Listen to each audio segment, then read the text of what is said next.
சகோதரர் பக்தசிங் அவர்களின் ஊழியத்திலிருந்து விடாய் துணிக்கேற்ற வார்த்தைகள் ஜூன் மாதம் 13ஆம் தேதி. அப்பொழுது அவர் செருபாபேலுக்கு சொல்லப்படுகிற கர்த்தருடைய வார்த்தை என்னவென்றால், பலத்தினாலும் அல்ல, பராக்கிரமத்தினாலும் அல்ல, என்னுடைய ஆவியினாலே ஆகும் என்று சேனைகளின் கர்த்தர் சொல்கிறார். சகரியா தீர்க்கதரிசியின் புஸ்தகம் 4வது அதிகாரம் 6வது வசனம்.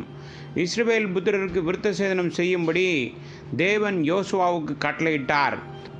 தேவன் ஆபிரகாமுடனும் அவனுக்கு பின் அவனுடைய சந்ததியுடனும் ஒரு உடன்படிக்கை செய்தார்.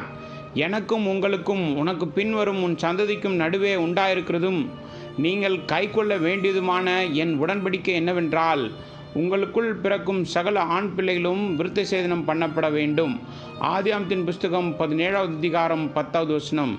அதே நேரத்தில் தேவன் ஆபிரகாமுக்கு நிச்சயமாக ஒரு குமாரனை கொடுப்பதாகவும் அவர் அவனை மிகவும் ஆசீர்வதித்து கானான் தேசத்தை அவனுக்கு சுதந்திரமாக கொடுப்பதாகவும் வாக்குறுதி அளித்தார்.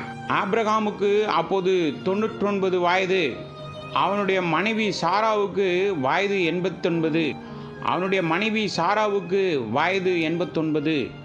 மனித ரீதியாக பேசினால் தங்கள் சரீரத்தில் ஒரு குமாரனை பெற்றெடுக்கும் நம்பிக்கை அவளுக்குள் இல்லை.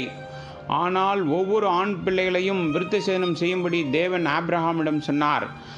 அவர்கள் தங்கள் சொந்த பலத்தினாலோ அல்லது சக்தியினாலோ ஒரு குமாரனை பெறவில்லை. மாறாக தேவனுடைய சொந்த ஜீவன் மற்றும் உயிர்த்தெழுதலின் வல்லமையின் மூலம் மட்டுமே அவர்கள் ஒரு குமாரனை பெற்றார்கள். அதே விதமாக யோசுவாவும் இஸ்ரவேல் புத்திரரும் தாங்கள் சொந்த பலத்தினாலோ அல்லது புத்திசாலித்தனத்தினாலோ அல்ல, மாறாக தேவனுடைய ஆவியின் உயிர்த்தெழுதலின் வல்லமையின் மூலம் தங்கள் சுதந்திரத்தை அனுபவிக்க முடியும் என்பதை மனதில் கொள்ள வேண்டும் என்றார். அதே செய்தி செருபாபேலுக்கும் தெரிவிக்கப்பட்டதை நாம் பார்க்கின்றோம். பலத்தினால் அல்ல, பராக்கிரமத்தினாலும் அல்ல, என்னுடைய ஆவியினாலே ஆகும் என்று சேனைகளின் கர்த்தர் சொல்கிறார்.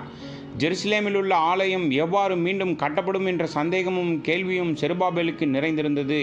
எரேமியா தீர்க்க தரிசனத்தின்படி இஸ்ரவேல் புத்திரர் 70 வருடங்கள் பாபிலோனில் சிறைபிடிக்கப்பட்டிருப்பார்கள் என்பதை அவன் அறிந்திருந்தான்.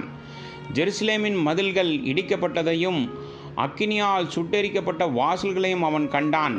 செருபாபேலுக்கு இருந்த இஸ்ரவேல் ஜனங்கள் எண்ணிக்கையில் மிக குறைவானவர்கள், பணமும் குறைவு, எந்த உதவியின்றி இருந்தனர்.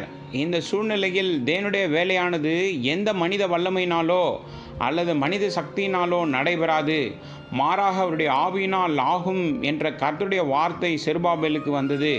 நம் சொந்த பலத்தில் தேவனுக்கு எந்த ஊழியமும் செய்ய முடியாது. சொந்த முயற்சியால் எதையும் அனுபவிக்க முடியாது. நாம் தேவனுடைய ஆவியை சார்ந்திருக்க கற்றுக்கொள்ள வேண்டும். மேலும் நாம் அவருடைய முழு கீழ்ப்படிதலின் கீழ் கொண்டு வரப்பட வேண்டும்.